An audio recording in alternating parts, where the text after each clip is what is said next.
예수님의 말씀에는 되게 도전적인 말씀들이 참 많이 있습니다. 그런 말씀 중에 하나인데 주님이 오늘 뭐라고 말씀하시는가? 내가 세상에 화평을 주러 온 줄로 생각하지 말라. 화평이 아니요 검을 주러 왔노라. 여러분, 예수님은 화목제물로 오셨지 않습니까? 그렇죠? 그런데 주님이 지금 뭐라고 하십니까? 화평을 주러 온 것이 아니라 검을 주러 왔다고 말씀하고 계십니다. 화목제물로 오셨는데 오늘 말씀에서 샘버스 목사님은 이렇게 말합니다. 지금도 많은 사람들은 이 세상에서 하나님이 없어도 행복하다고 착각합니다. 내가 이렇게 행복하고 양심적으로 사는데 왜 그리스도가 필요하다는 말입니까?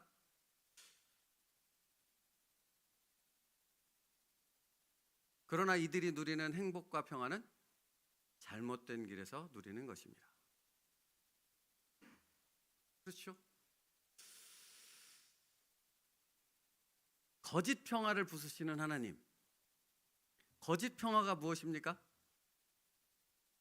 그리고 하나님께서는 어째서, 예수님께서는 어째서 그 거짓 평화를 부숴버리려고 하시는 것입니까? 하나님 없어도 행복해. 하나님 없어도 잘 살아. 문제 없어.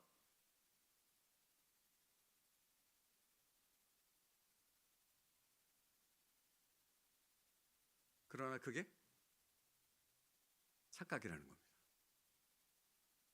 그렇죠? 보통은 이렇게도 얘기했습니다. 이 세상에 사는 동안만의 착각이라고. 사실은 그 말도 틀렸죠. 그렇게 생각하는 사람들이 그러면 행복합니까 정말? 잘 삽니까? 그렇지 않지 않습니까? 이것이 잘못됐다라는 부분을, 이 생각이 잘못되었다라는 부분을 성경은 수없이 많이 말씀하고 있습니다. 그 대표적인 구절 중에 하나가 로마서 3장 10절로부터 18절 말씀인데 한번 들어보십시오. 기록된 바 의인은 없나니 하나도 없으며 깨닫는 자도 없고 하나님을 찾는 자도 없고 라고 시작해요. 그 다음에 뭐라고 말씀이 이어지냐면 다 치우쳐 함께 무익하게 되고 선을 행하는 자는 없나니 하나도 없도다. 그들의 목구멍은 열린 부도며 그 혀로는 속임을 일삼으며 그 입술에는 독사의 독이 있고 그 입에는 저주와 악독이 가득하고 그 발은 피 흘리는 데 빠른지라 파멸과 고생이 그 길에 있어 평강의 길을 알지 못하였고 그들의 눈앞에 하나님을 두려움이 없느니라 함과 같으니라. 여러분, 이것은 어떤 감옥에 가는 도둑놈, 사기꾼, 거짓말하는 자들, 남을 등쳐먹는 자들, 그런 범죄자들 향해서 하시는 말씀이 아니지요. 지금 이 로마서 3장 10절로부터 18절까지의 말씀은 앞서 얘기했던 그 착각 속에 있는 모든 사람들을 가리켜 하는 이야기입니다. 하는 말씀입니다. 그들이 가진 착각이 무엇인가를 명확하게 말씀하고 있는 것이죠. 그러므로 여러분, 이 로마서 말씀에서는 무엇을 분명하게 전하고 있습니까? 하나님이 없는 인생은 소망이 있는 것처럼 착각하지만 아무런 소망이 없다. 아무런 소망이 없는 인생들이 모여서 아무리 어떤 일을 계획하고 아무리 과학을 발전시키고 아무리 사랑과 선행을 행한다 할지라도 거기에는 아무런 소망이 있을 수 없다 라고 말씀하고 있는 것입니다. 왜입니까? 그들은 죽음을 향해, 지옥을 향해 정신없이 달려가고 있을 뿐이기 때문입니다. 다 같이, 한 사람도 예외 없이 자신들이 도대체 어디를 향해 정신없이 달려가고 있는지조차를 알지 못한 채 그들은 그 길을 향해 달려가며 행복해, 괜찮아, 잘 살아, 이 정도면 좋은 거야 라고 서로가 서로의 착각의 이야기들을 이야기하며 달려갈 뿐이라는 거죠. 말씀 준비하는데 부자와 거지 나사로의 말씀이 생각이 났습니다. 여러분, 부자는 날마다 무슨 생각을 하며 살았습니까? 나는 행복해, 나는 성공했어, 나는 다른 사람들이 부러워해, 다른 사람들이 부러워할 만큼 행복해. 그 사람은 뭘 늘 생각하면서 살았어요? 수수할 때가 되면 내 창고를 얼마나 더 늘려서 얼마나 더 많이 나의 행복을 밑받침해 줄 수 있는 그 곡식과 재물을 쌓아 놓을 수 있을까 해서 날마다 창고를 늘릴 생각만 하고 살지 않았겠습니까? 그런데 여러분, 그렇게 살았던 그 부자도 그리고 거지처럼 살았던 나사로도 둘 다 뭐 했다고요? 죽었다고요. 죽었다고요. 그런데 그렇게 행복하다고 착각하며 살았던 부자는 어디에 갔습니까? 지옥 불구덩이에 떨어졌습니다. 나사로를 통해 물방울 한 방울 자기 입술에 적셔주기를 간절히 소망하는 그 지옥 속에서 영원토록 살아야 되는 자기의 모습을 발견하게 되었지요. 부자는 어디서 자기의 착각을 깨닫게 되어집니까? 깨달았습니까? 지옥에서. 성경은 그것을 분명히 말하고 있는 거예요. 사람들은 착각 속에 살고 있다. 기껏 살아봐야 100년도 살지 못하는 그 인생 속에서 마치 행복한 것처럼, 그 행복이 영원한 것처럼, 하지만 그렇지 않다라는 사실을 성경은 분명히 말씀하고 있고, 그러므로 그들이 가진 그 생각의 착각이 무엇인가를 명확하게 말씀하고 있다라는 거죠. 그러면 여러분, 예수님이 오셔서 내가 화평을 주러 오지 않고 검을 주러 왔다, 오늘 말씀의 제목처럼 거짓 평화를 부숴버리시는 하나님이라는 말씀은 무엇이겠습니까? 그것이죠. 그것. 자신들이 알지 못하는 그 영원한 세계, 지옥과 천국이 있고 하나님을 알지 못하는 인생은, 예수 그리스도로부터 구원받지 못하고 그 복음으로 인하여 생명을 얻지 못한 자들은 그 영원한 지옥에 떨어질 수밖에 없는, 그곳을 향해 달려가는 그 짧은 인생을 살아가는, 착각 속에서 살아가는 어리석은 인생이라는 것, 바로 그것을 알려주는 것이 화평이 아니라 검을 주러 오신 예수님의 뜻이라는 것입니다.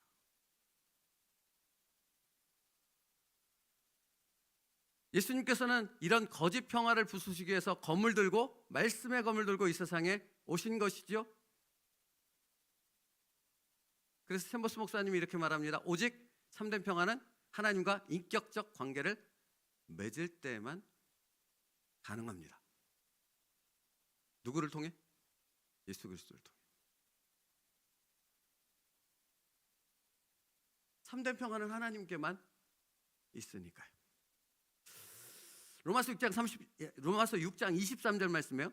죄의 싹은 사망이요 라고 분명히 선언합니다. 그리고 그 다음에 주시는 말씀 무엇입니까? 하나님의 은사는 그리스도 예수 우리 주 안에 있는 영생이니라. 또요, 로마서 3장 23절 24절에요. 모든 사람이 죄를 범하였음에 하나님의 영광에 이르지 못하더니. 어떤 사람도 자기의 능력으로 하나님께로 갈 수 있는 존재가 없다라는 것이죠. 그 다음에 주시는 말씀은 뭡니까? 그리스도 예수 안에 있는 속량으로 말미암아 하나님의 은혜로 값없이 의롭다 하심을 얻은 자 되었느니라. 예수님은 이것을 주러 오셨습니다. 진정한 평안을, 진정한 화평을.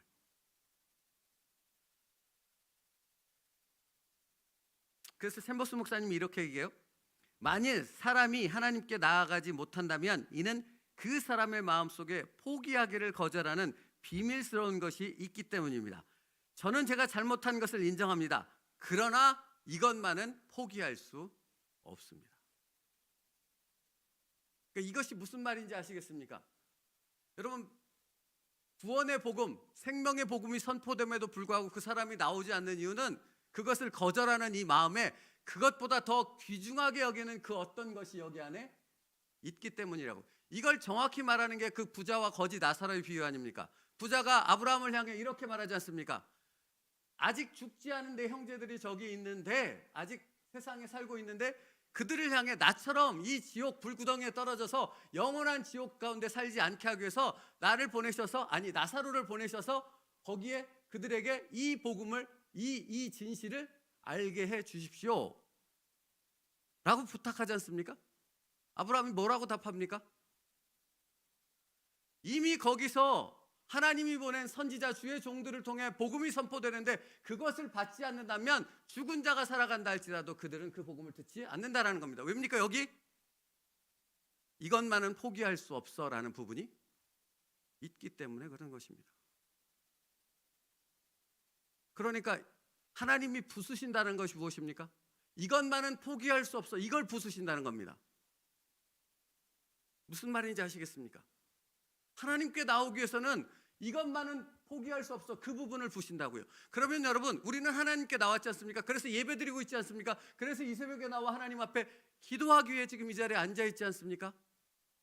우리는 더 나아가 우리 자신을 말씀 앞에서 살펴본다면 이것만은 부술 수 없어 라고 생각하는 그것을 하나님은 나에게 있는 그것을 부수시겠습니까? 안 부수시겠습니까? 부수신다는 겁니다. 그게 정상이라는 겁니다. 그게 복되다는 겁니다. 그게 은혜라는 겁니다. 그러니까 당신이 정말로 그리스도인이고 예수 그리스도의 복음을 들었고 예수의 생명을 가진 자라면 나를 부수시는 그 하나님을 당신의 삶 속에서 경험해야 하는 것이고, 그 부수시는 하나님을 깨닫게 되어졌을 때 원망과 불평이 아니라 나를 만지시는 그 하나님의 손길에 할렐루야 아멘하며 주님을 찬양하면서 따라 그 길을, 그 하나님의 만지심을 순종하여 나를 내어 드린다는 것입니다. 그래서 이렇게 말해요. 챔버스 목사님이, 저는 제가 잘못한 것을 인정합니다. 그러나 이것만은 포기할 수 없습니다 라고 한 후에 바로 이러한 경우에 대해 동정심을 가지면 안 됩니다 라고 말합니다. 여러분, 그러니까 이것은 그 복음을 전하기 위해 단호하게 그 말씀을, 그 진리를 전해야 한다는 말씀도 되어지지만, 한 걸음 더 나아가서 우리 자신에게 이 말씀을 적용시킨다면 하나님께서 나를, 챔버스 목사님 표현에 있어요. 하나님의 화평을 알려주시기 위해서 하나님은 우리를 괴롭게 만든다는 표현, 이런 비슷한 표현을 쓰시더라고요. 그러니까 여러분, 하나님께서 우리의 이것만은 괜찮아, 이것만은 붙들고 싶어요 라고 생각하는 그 부분을 부수신다라는 거예요. 그죠? 그때 나 스스로를 동정심 가운데로 몰아넣지 말라고요. 그게 부서져야 한다고요. 하나님이 만져주셔야 한다고요. 그래야지 나는 하나님의 진정한 그 은혜와 영적인 세계로 들어갈 수 있다고요. 그죠?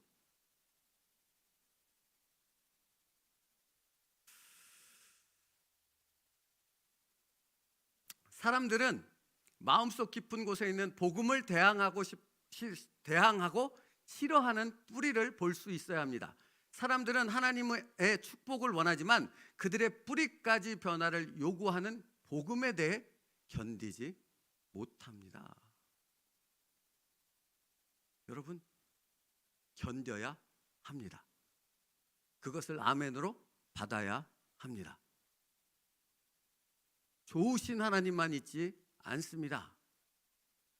그렇죠? 하나님은 때로 진노하시며 불같이 하나님의 심판을 행하십니다. 그러므로 그 하나님을 알고 그 하나님 앞에 나에게 이것만은 안 됩니다 라고 고집하고 있는 그 모든 것을 내려놓음으로 순종하여 나아갈 수 있는 믿음의 사람 될 수 있기를 축복합니다.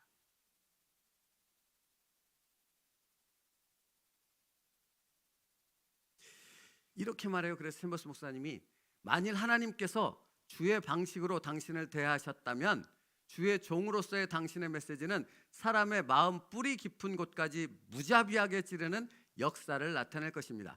그렇지 않으면 참된 치유가 있을 수 없습니다.